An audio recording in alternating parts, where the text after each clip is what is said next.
Versus आला में खुशामदीद दोस्तों।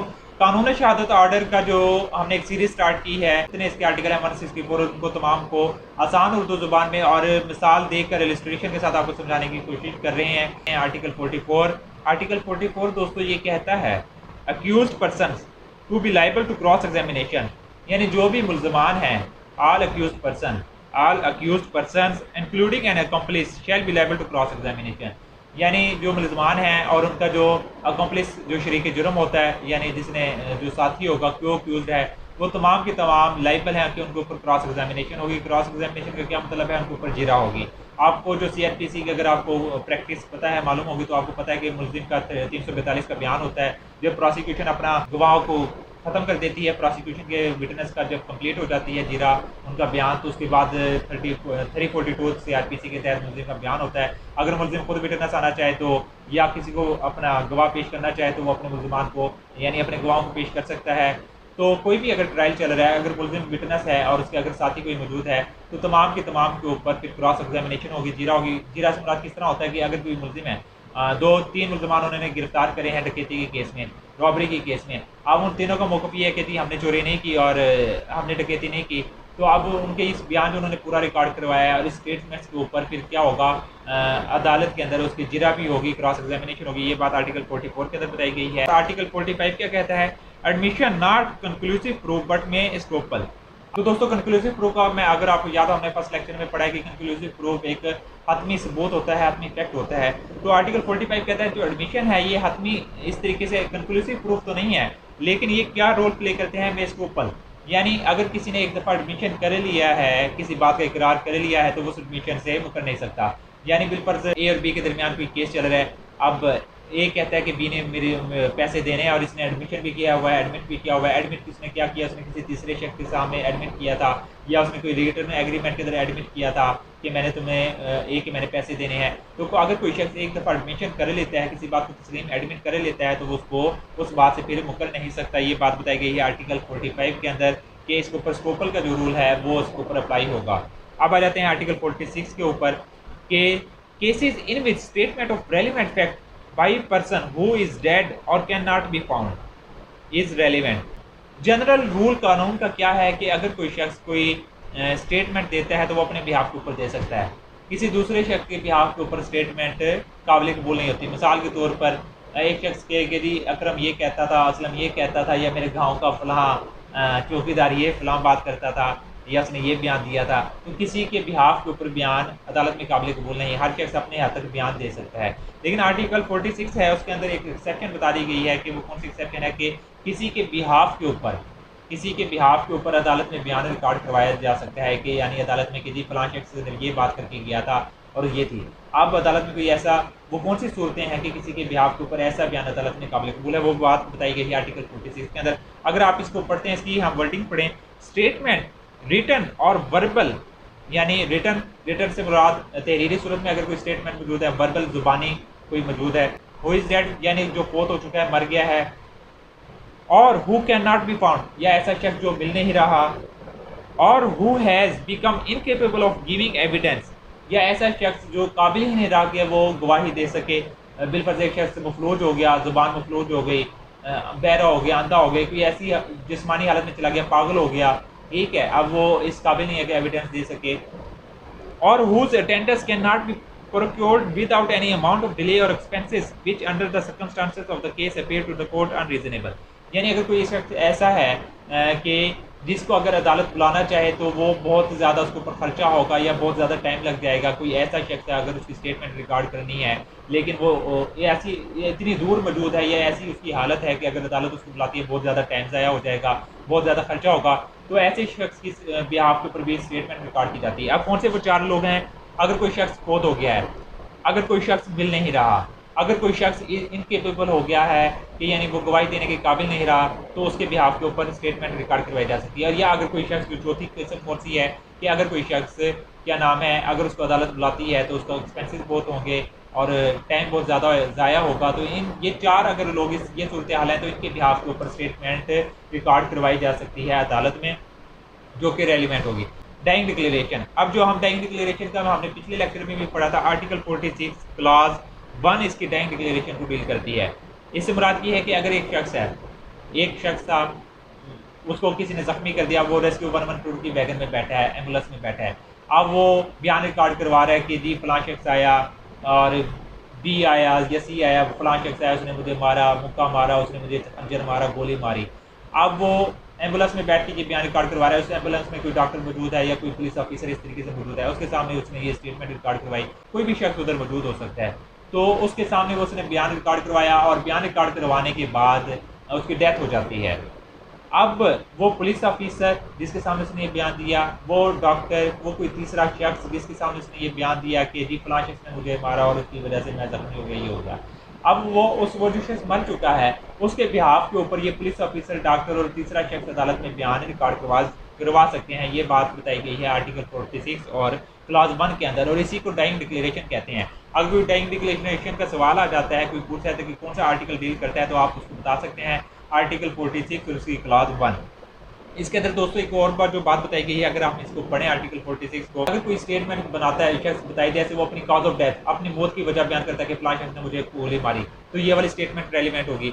और as to any of circumstances of the transaction which resulted in his death. अब इस लाइन को समझें, इस फिक्रे को समझें कि इसके अंदर क्या बात की गई है।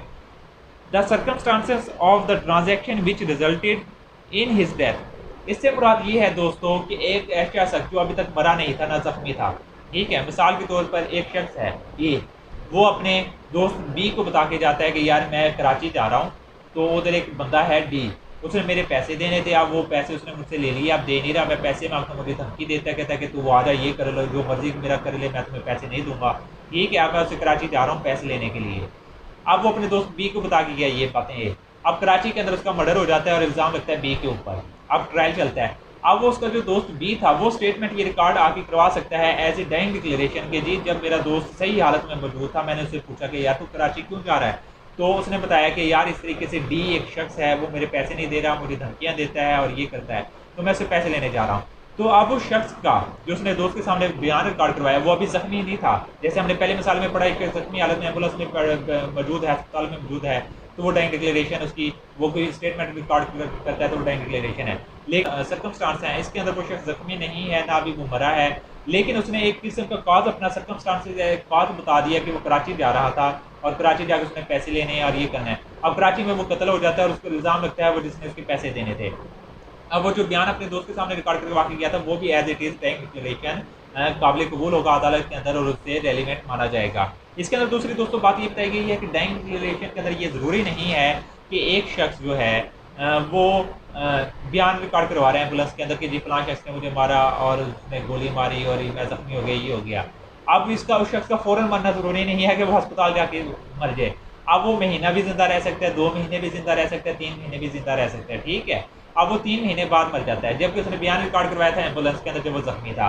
तो अब कह दी वो, तो अब कोई कहे कि जी इसका अदालत में ये बयान रेलिवेंट नहीं है क्योंकि उसने तो वो 3 महीने पहले रिकॉर्ड करवाया था, मरने से पहले तो रिकॉर्ड नहीं करवाया डाइंग डिक्लेरेशन। नहीं, अगर वो ज़ख्मी हुआ है और ज़ख्मी होने की वजह उसने बताई है कि फलां शख्स ने मुझे ज़ख्मी करा है, ठीक है, और वो मरता 3 महीने बाद है उस ज़ख्म से, तो वो भी बयान रेलिवेंट अदालत के अंदर माना जाएगा। तो दोस्तों ये डाइंग डिक्लेरेशन थी, उम्मीद है कि आप समझ गए होंगे। किसी का कन्फ्यूजन है तो आप मुझसे कमेंट सेक्शन में आप मज़ीद मुझसे पूछ सकेंगे। अब आ जाते हैं इसका जो आर्टिकल 46 है क्लास 4। अब क्लास 4 क्या बताती है कि अगर कोई शख्स कोर्स ऑफ बिजनेस, यानी अगर कोई रोज़मर्रा के मामूलात थे किसी के, ठीक है, यानी अब सवाल उठता है कि आया कि एक शख्स जो है ए, वो फलां दिन लाहौर मौजूद था या नहीं था, कोई एक ऐसा लेटर पेश किया जाता है जिसके ऊपर उसके साइन थे या स्टैंप लगी हुई थी जिससे जो ए ने लिखा था, ठीक है, तो वो लाहौर जो पोस्ट ऑफिस था उसकी स्टैंप थी। अब उससे ये ज़ाहिर क्या हो रहा है कि ए उधर लाहौर में फलां दिन मौजूद था। अब वो बेशक ए मौजूद नहीं है मौके के ऊपर, लेकिन उसका जो लेटर इस तरीके से पेश कर दिया जाता है, या बिल्कुल सवाल उठता है कि फलां शख्स ए कब पैदा हुआ।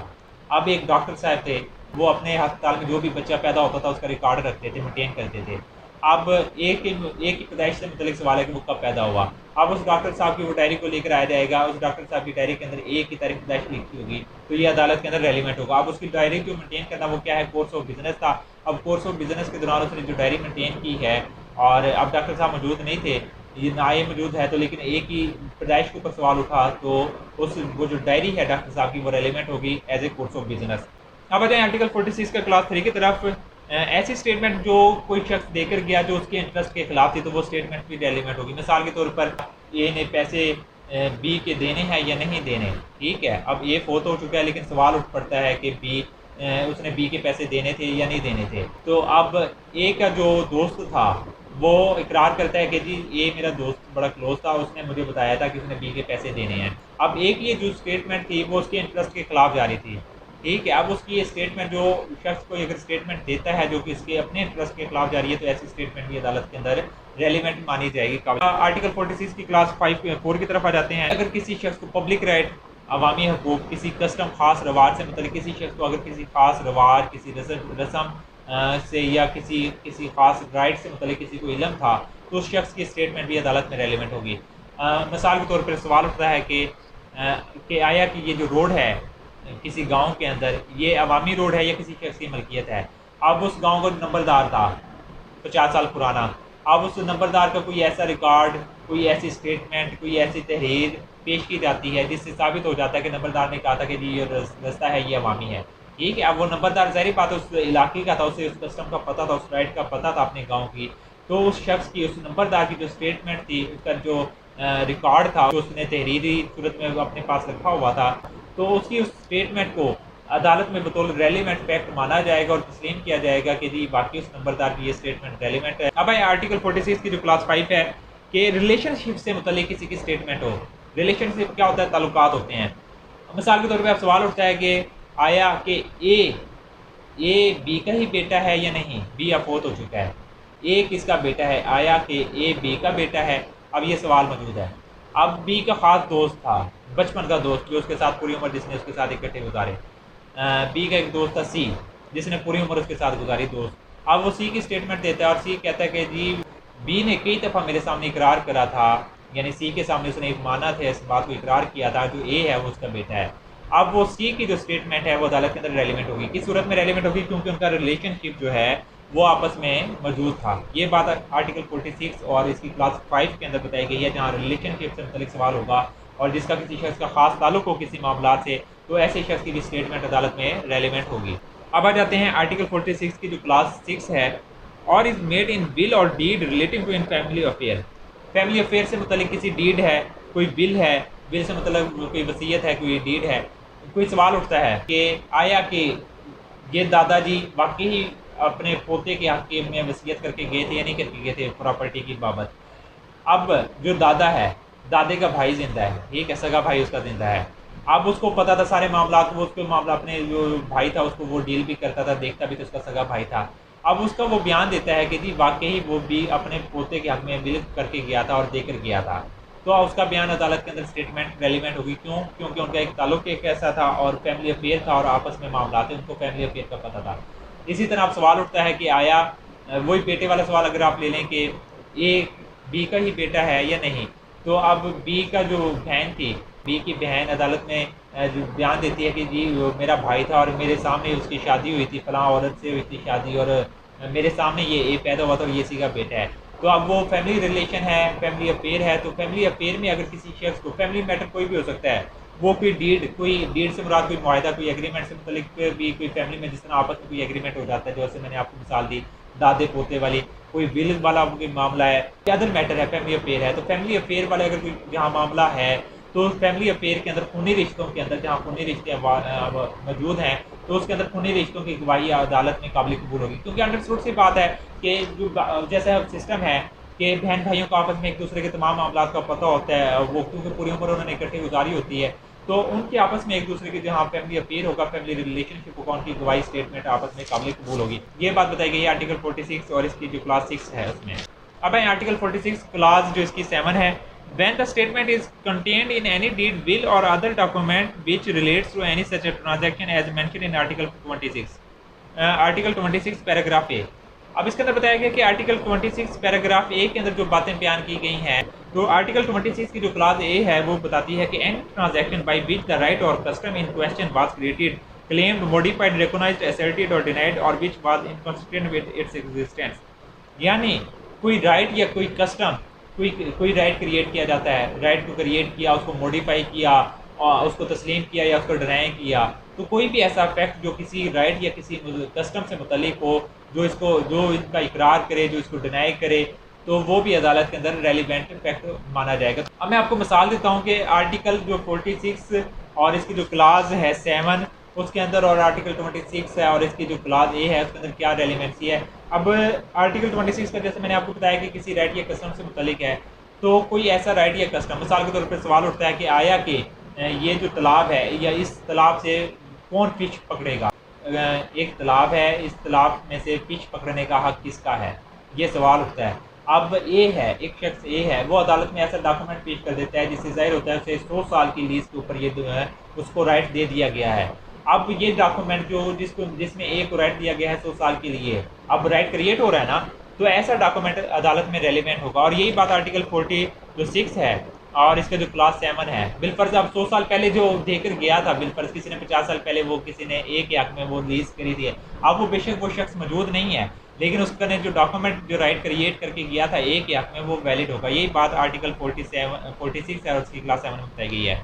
अब आर्टिकल 46 की जो क्लास 8 है कि when the statement was made by a number of persons and expressed feelings or expression on their part relevant to the matter in question, यानी अगर कोई बहुत से लोग किसी बात को इकरार करें, उनकी स्टेटमेंट्स, यानी मिसाल के तौर पर जिस तरह एक रोड से मतलब सवाल उठता है कि आया कि ये रोड पब्लिक प्रॉपर्टी है, या आया कि ये कुआं, किसी गांव में कोई कुआं है, कि ये पब्लिक प्रॉपर्टी है, किसी खास शख्स की है, तो उस गांव या उस एरिया के जो मेजॉरिटी में जो लोग हैं किसी बात को तस्लीम कर रहे हैं, तो उनकी तमाम की जो स्टेटमेंट है वो रेलिवेंट मानी जाएंगी उस बात के अंदर जहाँ मेजॉरिटी के अंदर लोग किसी बात की तायद कर रहे हों। ये बात आर्टिकल 46 उसकी क्लास 8 के अंदर बताई गई। तो दोस्तों ये आर्टिकल 46 अगर इसको 2 लाइनों के अंदर मैं कंक्लूड करूँ तो जनरल रूल ये था कि स्टेटमेंट सिर्फ हर शख्स अपने हक में दे सकता है, यानी अगर कोई है कि जी अपनी हद तक वो बंदा कोई बयान रिकॉर्ड करवा सकता है अदालत के अंदर। लेकिन आर्टिकल 46 इसकी एक्सेप्शन है कि उसके अंदर किसी के बिहाफ के ऊपर भी कोई शख्स स्टेटमेंट रिकॉर्ड करवा सकता है कि फलां शख्स ये कहता था, फलां शख्स ये कहता था और ये काबिल कबूल होगी।